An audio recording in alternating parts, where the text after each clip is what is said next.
మీరు గతంలో రాజశేఖర రెడ్డి గారి దగ్గర మీరు బాగా పనిచేస్తారు, ఇప్పుడున్న చంద్రబాబు నాయుడు గారి దగ్గర గతంలో చేస్తారు, మళ్ళీ ఇప్పుడు కూడా ఎట్లా వీళ్ళిద్దరు ఊరికే క్యాజువల్ కంపారిజన్ ఎట్లా ఉండొచ్చు?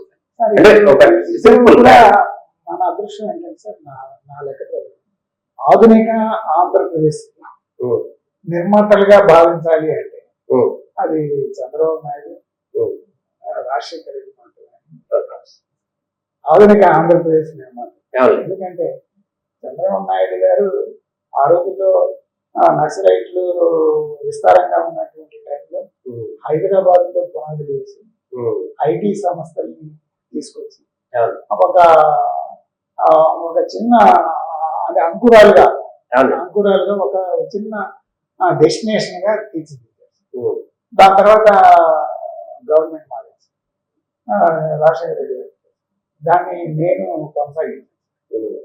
నాకు తెలుసు ఆయన ఎంత కష్టపడ్డాడు, ఎన్ని రకాల పరిశ్రమలు తీసుకొచ్చాడు, ఎన్ని ఐటీ కంపెనీలు చేశాడు, ఎంత డిఫికల్ట్ అనేది నాకు తెలుసు. దాంట్లో ఒకటి మైక్రోసాఫ్ట్ క్యాంపస్ తీసుకురావడం, బిల్ గేట్స్ దగ్గర అపాయింట్మెంట్ తీసుకొని అది అపాయింట్మెంట్ కూడా ఇవ్వకపోతే మన కౌన్సిల్ నుంచి వాళ్ళ దగ్గర రికమెండ్ చేసుకొని అక్కడికి పోయి స్వయంగా ప్రెజెంటేషన్ తీసుకొచ్చి అక్కడ బిల్ గేట్స్ మెప్పించి ఒప్పించి మన క్యాంపస్ పెట్టించాను.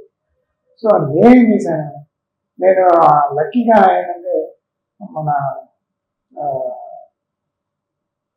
సుందర్ పిచయ్య తోటి వాకింగ్ స్కూల్లో చదువుకున్నాను, కనెక్షన్ తోటి గూగుల్ క్యాంపస్ ని హైదరాబాద్ లో పెట్టించాను, ఫేస్బుక్ క్యాంపస్ ని హైదరాబాద్ లో పెట్టించాను.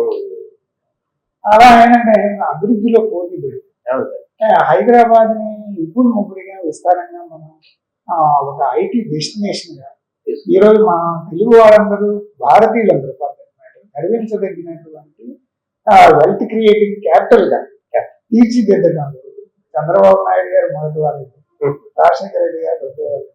అందుకనే ఆధునిక ఆంధ్ర నిర్మాతల్లో ఇద్దరి పేర్లు ఉంటాయని నేను భావిస్తున్నాను.